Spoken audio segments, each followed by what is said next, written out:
Hey, well, good morning. It's first thing, I don't even know what the day is today.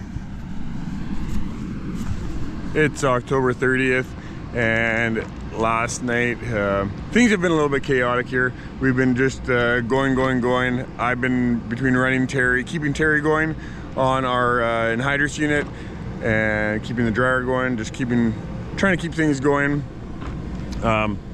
We're hoping today's our last day of corn. Last night we combined like the perfect amount. That bin got empty, the dryer is empty, and these two bins are 100% full. I got two trucks here that are full of corn, and they are basically, they are just about dry. So we're hoping we're done drying corn for the year. We got roughly 55 acres left. We got to empty one of these bins out, and we're hoping to just fill these bins with corn straight from the field and just cool it with fans. So today's gonna be a big day. We got lots going on. Hopefully we're gonna finish corn. We're doing custom anhydrous for my cousin Kenny, help him finish up. He helped us with getting our wheat, our oats, and our soybeans off, so we're helping him getting his anhydrous done. And we got a lot of things that are wrapping up and a few things starting up. So yeah, it's gonna be a good day, I really hope. And lots of things going on, so we'll see how this goes. I'm gonna empty this out so when they show up at 7 o'clock, they can just grab the first, well, the trucks are out there, the first two loads, and they can start taking their corn away. I've got to empty that bin, and then I think we're gonna have enough storage to store the rest of their corn.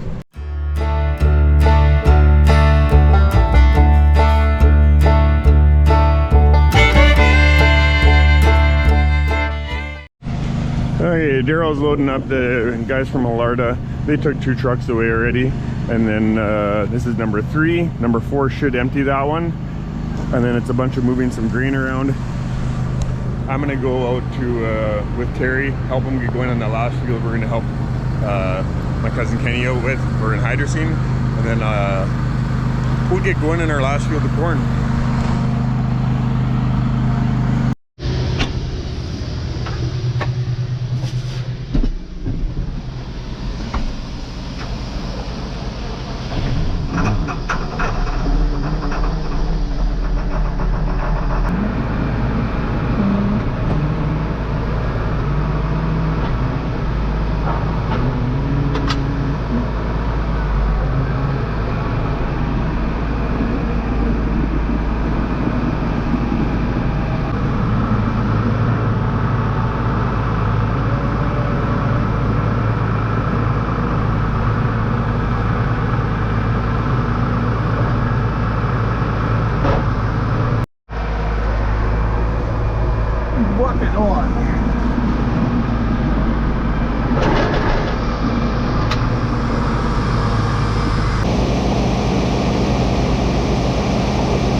There's some corn in here, but this is all junk.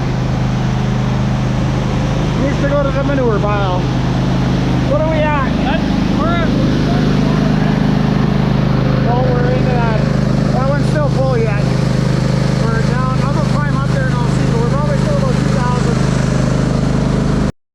Okay, we are getting set up here. We've actually been going here for a while. We call it our Mennonite leg.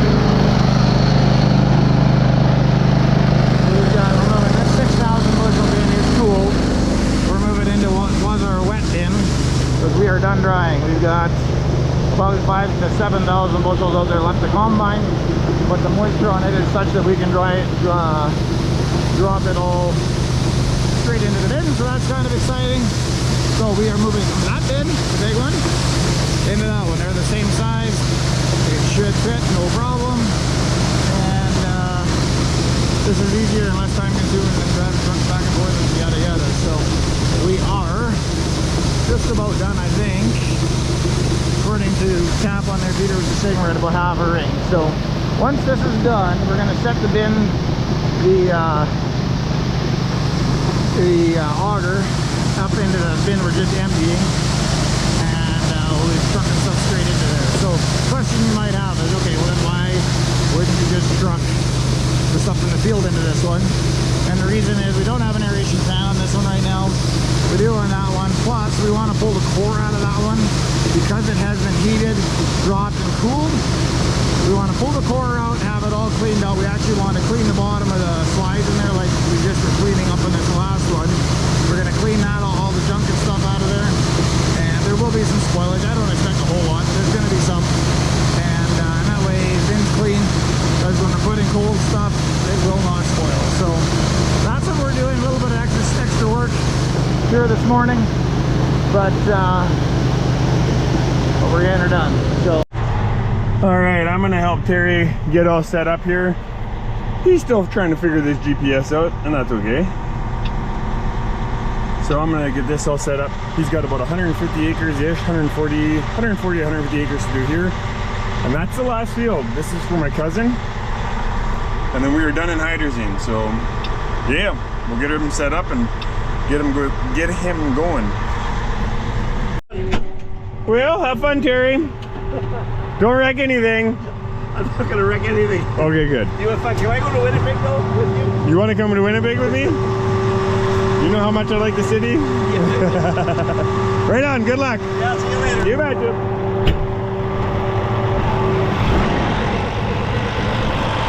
All right, Terry's all set up. He's good to go. All I do is I do the perimeter of the whole field because these aren't mapped on our GPS. I do the whole perimeter, and then I know exactly how many acres he has to do, and then it's easy for him to know when the tank should be empty and make sure everything is going proper. It's not a big deal, but it just makes things a little bit simpler if I do it that way. So there we go. He's off.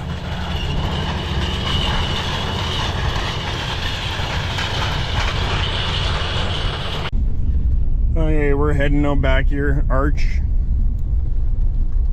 he's been our combine operator for, I think it's 14 years now, and working for us. And he has himself a little mini excavator, and he's digging our trench for our water line. We're gonna see how he's making out. It's a bit of a job. We've got a couple 100 feet we need to dig, and he's got just a little guy. Well, we'll see how he's doing here.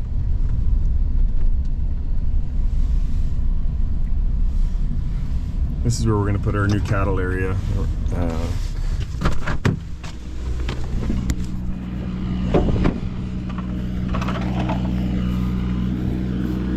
Working? Been going pretty good, eh? Yep, you're finding moisture.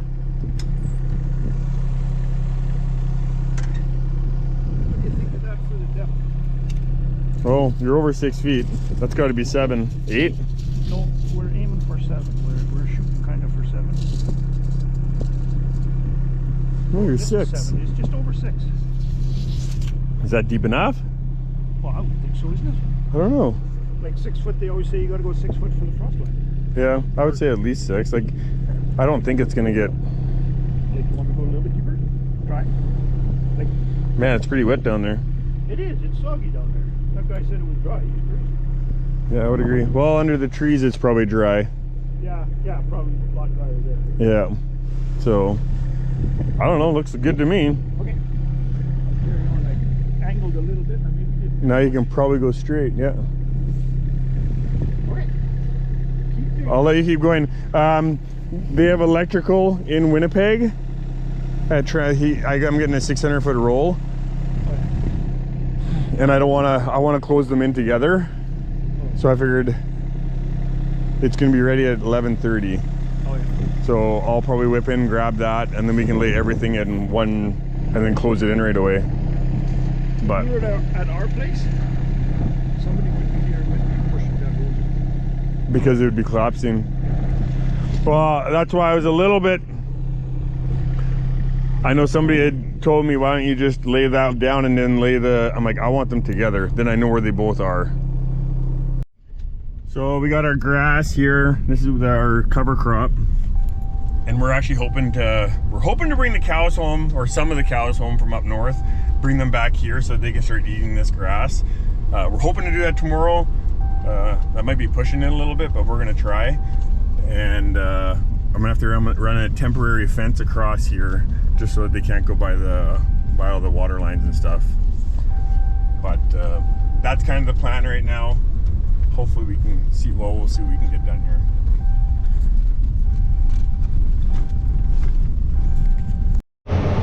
We are going here, and I did one up and down, and things are working real nice. So, but I do have a partner in crime today. But Peter, is this your normal spot? No, it's not my normal. Are you actually driving the combine? Yeah. Have you ever driven a combine before? No. So, are you excited about this or a little bit nervous? A little nervous, but pretty exciting. I'll be honest, I'm a little nervous too. You know why? We're gonna break it all. No, I'm nervous because now when you like it, next year you're going to want to drive combine more, and I'm going to get up the truck. Oh, get Yeah. someone else's truck. We'll get Dylan trucking. Yeah, then you can do the harrowing jobs. You'll be the old fart that does the harrowing work. I get the old man jobs. Is that what you're saying? Yeah. So you're saying I'm the old fart in the farm, eh? Okay. So yeah, anyway, I'm going to see if Peter's going to do an up and down. We're probably not going to run full capacity here just because he's never combined before. And he wanted an opportunity, so we're going to let him do that. And I'm going to go take some other videos and do some silly things. Is there a guest room up there? Yeah, that would be a guest room. You are right, because it's a little bit wider. Not bad though, pretty close. So we are combining. We got about 55 acres or so left, they're saying. And Peter's already up to 5 miles an hour, so that's good. Now, do you remember how much you said you thought you dumped? Yeah, I thought it was about 271. Okay, according to the cart, and this is a very rough number, it would be like 3, Go that way a little bit. well over 300. Okay, so 10% more at least. Okay, give me an idea. Sorry, Peter, what you see is Yeah. 300. the gas roll. We'll run a little extra, a little better. So you can see that the gas row is a little wider. There, it's wobbling a bit more in those last 3 or 4 rows. So what you got to do in a situation is you kind of pick a half medium. Yeah. Because what tends to happen is if the cobs are too low and you get too much wobbling, you might not get all the cobs, right?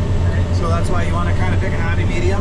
Sometimes you're better off just saying, heck with that, those couple of rows, we got to go after the majority of the cobs. But that's the one detriment to having a 12-row header on a 16-row planter. It doesn't quite line up the same as our 24-row does. So, but no, you're doing good. Yeah. So you see the cobs are a little lower here? That's where you just got to make sure that you're getting them all. You're doing just fine. You're doing just fine. So the one thing that I was noticing when we went to this bigger sieve, we are ending up with a little bit more cob in the hopper than what we did before. And you can see that in the hopper here, but we have never been able to push it like we are right now.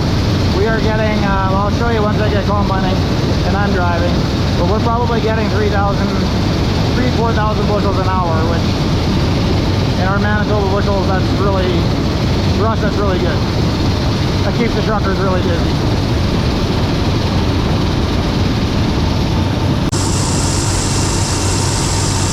See if Peter can count high enough to do this.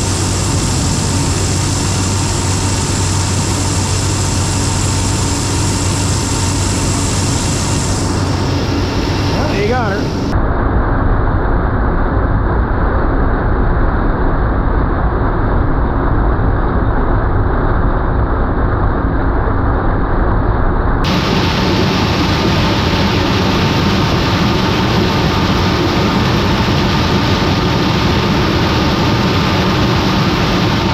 I distracting you while you're supposed to be concentrating? No, the only person that would distract me is a very beautiful woman. A very beautiful woman. Well, I am not that. No.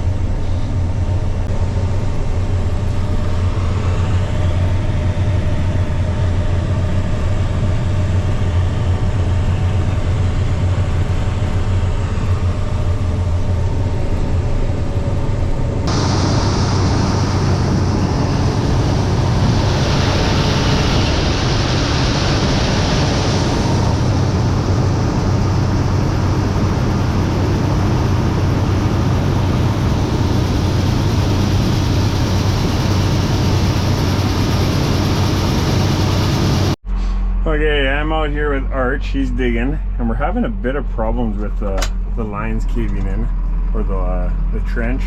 Well, we didn't have much. We had one time. So we've got the line and the electrical. The water line and the electrical is down, and I'm gonna start pushing it in, and we're gonna keep on going.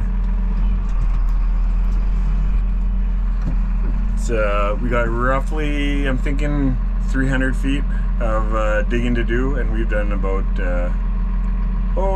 70, so we got a ways to go. But yeah, no frost and we'll just keep on going here. It's kind of nice if I had a person that would watch just to make sure that everything's going good, but yeah, you don't want any you want that line to sit nice and flat. So we're gonna have our power source right here. We have lots of power here for a drinker, a building, and whatnot. So we're running our cables to there, and our water line runs through the yard.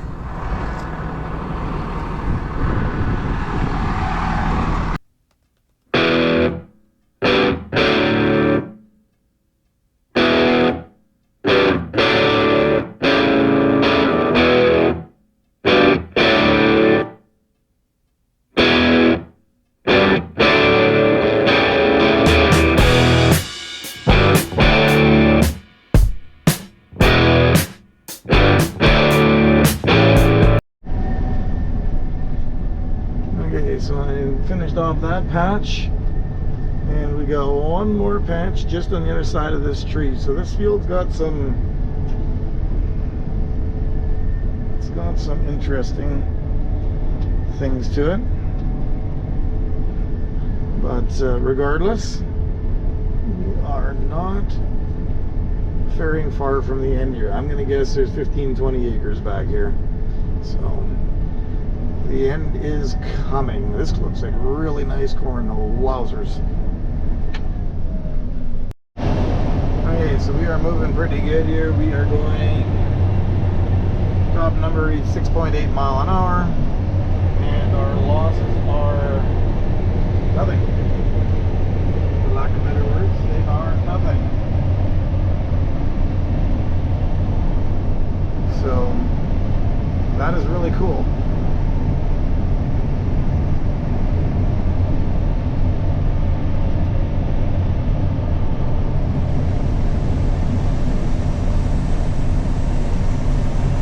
Gets a little bit mesmerizing after a while watching corn grow like crazy. Yeah, there's some really nice corn in here. This is really good. We're doing well over 3,000 bushels an hour here right now. Just about pushing 4. And average is just under 19 acres an hour. We got some gas row issues going on here, so that's kind of funny. Anyway, I'm gonna have to get back to steering. Just a bit of a bird's eye view of what we've got left. So there's a strip from here to that tree, and I don't think it's quite a half a mile long to do here, but I just got a bit greedy. Guess what? I got cameras. I got all the tools in the world. There is no excuse for cab corn. I want to just show you one other stat here while we're going. Again, isn't that beautiful? Our engine load is at 100%, which is unbelievable for me. I don't know that we've ever run 100% engine load in corn before. Well, that is all. We are on the last rows here. I might have to go back and get that little 20 plants or whatever, but there is 5 rows currently, and we've got a few more up ahead, but this is the pass we've been looking for since we started back in August. This harvest 2024 is going to come to an end here shortly, and maybe you can all help me bring it together as we do this. So we have about, I don't know, another 1/8 of a mile to go or so. And what I gotta do past this mud hole, and maybe scoot over another couple of rows like that. And for sure I'm gonna get it. I just know I can tell ahead there's a couple more rows coming in. So right now I'm still at 5. Still coming in at 5 rows.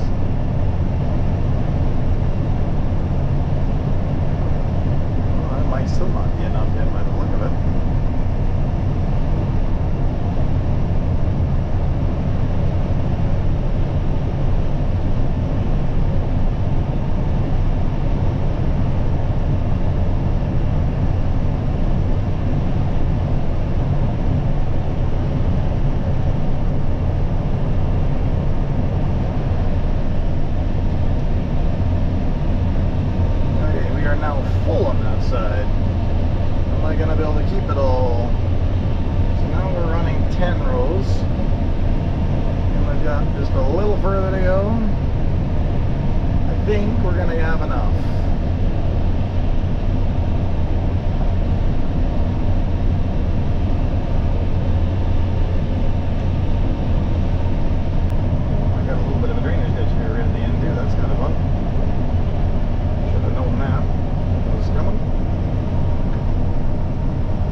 And that's it, folks.